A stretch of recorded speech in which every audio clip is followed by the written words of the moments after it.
Have you ever wondered why the US sells weapons to 103 countries? It's a fascinating question, isn't it? A question that might leave you scratching your head. This isn't just about economics or politics. It's a complex web of interests, history, and global relations.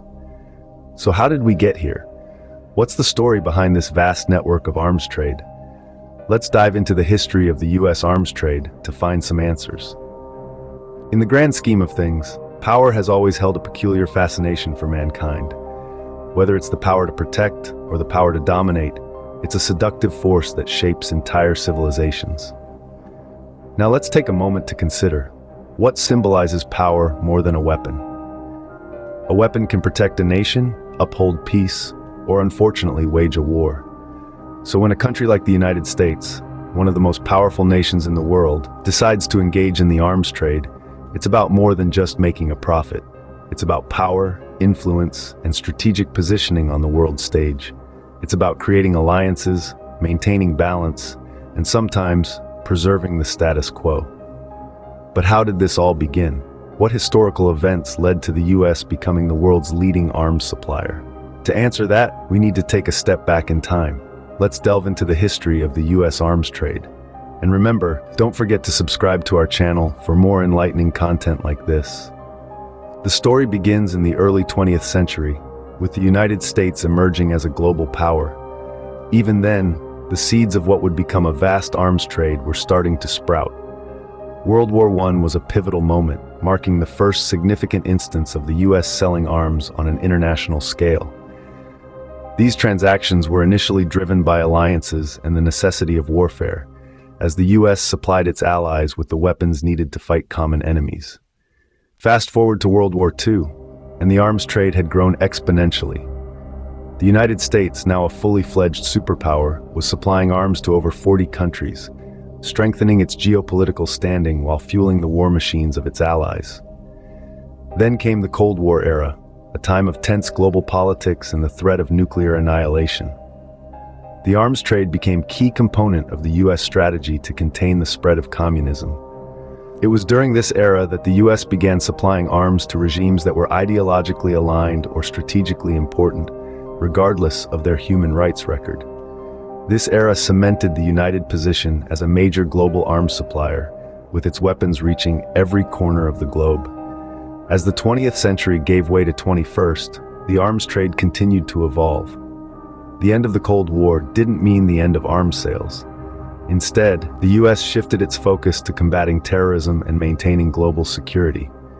The arms trade became a tool for strengthening alliances, securing strategic interests, and supporting friendly governments. Today, the United States supplies arms to over 100 countries, making it the world's leading arms exporter. The arms trade has become a complex web of geopolitical alliances, strategic interests, and economic factors. It's a system that has its roots in the early 20th century and has grown and evolved with the changing tides of global politics. This historical context gives us a foundation to understand the complexities of the US arms trade. Don't forget to subscribe for more content like this. Now, why does the US sell weapons to so many countries?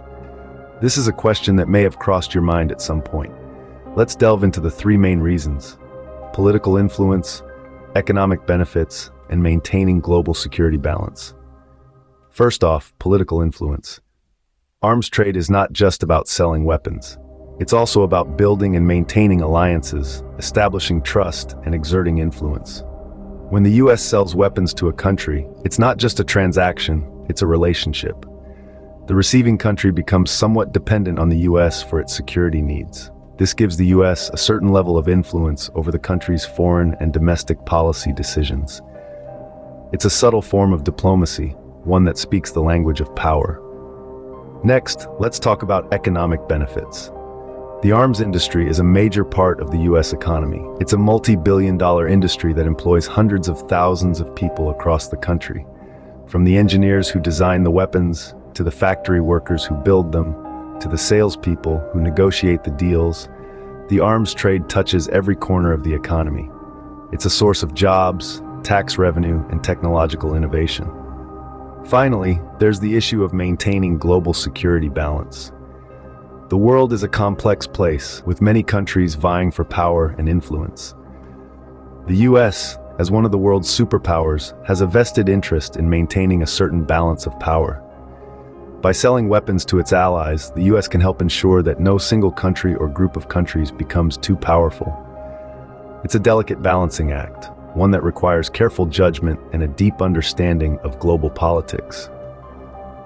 So, when you hear about the US selling weapons to 103 countries, remember that it's not just about profit.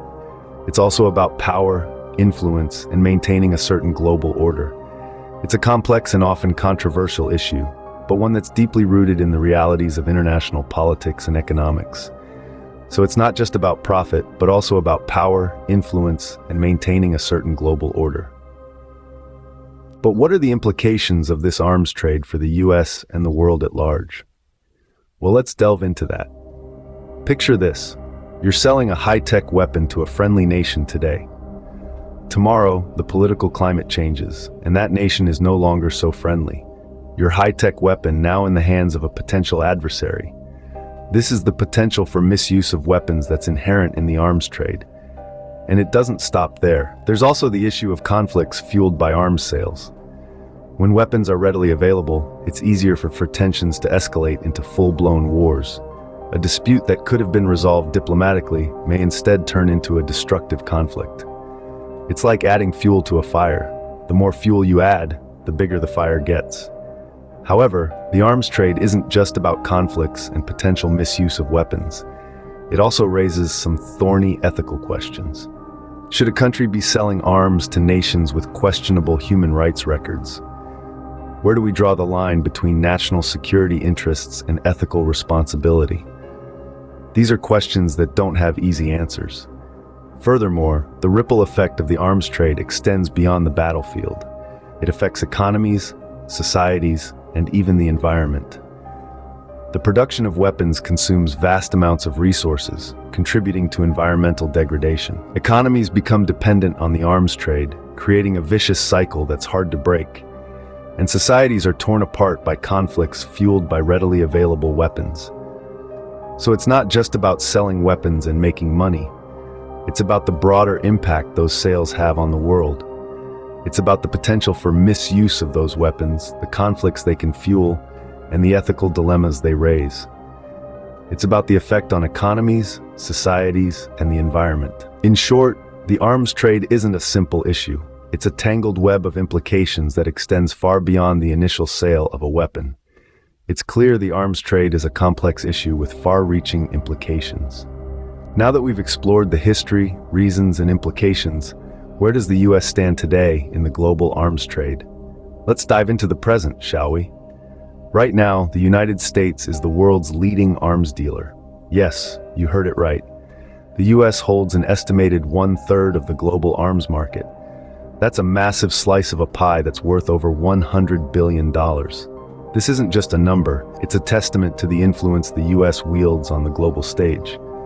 Now, who are the major clients of the US in this trade? The list is long, but some of the most significant buyers include Saudi Arabia, South Korea, and Australia. These nations rely on American-made weapons for their defense needs, purchasing everything from fighter jets to advanced missile systems. But it's not just about selling weapons. The US also offers training, maintenance, and upgrades, all part of the package. It's like a one-stop shop for all things military. This comprehensive approach has allowed the US to maintain strong relationships with its allies, while also ensuring its own national security. However, this trade isn't without its critics. There are ongoing debates around the ethical implications of selling weapons to countries with questionable human rights records. And then, there's the concern about arms falling into the wrong hands, leading to increased violence and instability. These are complex issues with no easy answers. Also, let's not forget about the domestic debates. Some argue that the arms trade supports the US economy, providing jobs and fueling technological innovation. Others, however, believe it perpetuates a cycle of violence and conflict, both at home and abroad. So the current state of the US arms trade? It's a mixed bag. It's a significant source of power and influence, a critical economic driver, but also a topic of intense debate and controversy.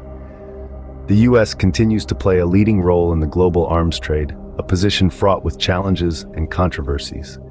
As we move forward, the question remains, how will the US navigate these murky waters in the years to come? So, we've taken a journey through the history and complexities of the US arms trade. We've delved into the past, exploring how the United States became one of the world's leading arms dealers, supplying weapons to a staggering 103 countries. We've discussed the reasons behind this global arms trade.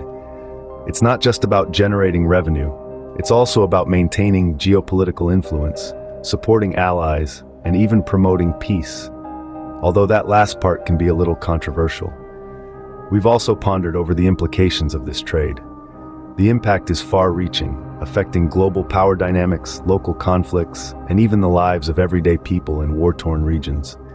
It's a complex web of relationships and outcomes, with no easy solutions. And we've examined the current state of the US arms trade. Despite various debates and criticisms, it remains a significant aspect of US foreign policy and economy. The landscape is constantly changing, and the future is uncertain. This is a complex issue with many facets, and we've only scratched the surface. But we hope that this video has given you a better understanding of the topic and perhaps even sparked your interest to learn more. Remember to subscribe and give us a thumbs up if you found this video informative and want to see more content like this. Thanks for watching.